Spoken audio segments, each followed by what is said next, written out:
Hi, I'm Holly Noonan with Knack Factory. As day 5 of Maine Startup and Create Week comes to a close, it's easy to say just how fast the week flew by. But in reality, every day this week was packed full with engaging sessions, educational workshops, and captivating keynotes. We're truly sad to see it end. Today we heard from some enthusiastic volunteers, international CEOs, and successful startup founders. Rob Mueller, a stay-at-home father, startup co-founder, and volunteer this year, shared his motivation for moving to Maine and the important role the community played in making that decision. The most sort of engaging and amazing thing about this community in Maine is just that. It's a community. And, community supports each other and helps people grow and helps people really become themselves. And that was a big part of my family's decision to move to Maine was finding that sense of community in that village. It's going to help us raise a family and be the best we can be.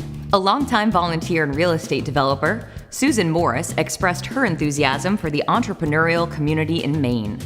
There are so many great things about being involved in Maine Startup and Create Week, especially this is my 3rd year, and each year it just becomes better and better.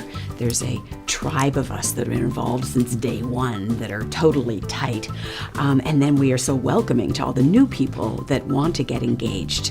And I think my favorite part about it is to see all the different talented people who enthusiastically and generously give their time, energy, and talents to make this week happen. Natalia Radywyl, senior design researcher at Fjord, explained the importance of thoughtful research when building out a brand. Know who you are designing for, or who you're making for, whatever it is that you're doing.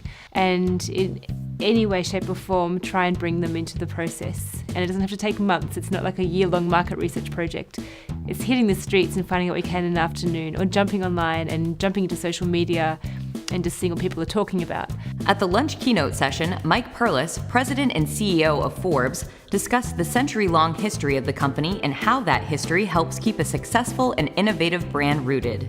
The fact that Forbes has been around for as long as it has, the fact that it's a short name and it's very easy for people to remember, it's graphically really interesting and iconic and has stood for success in the business world in many ways for much of that 100 years.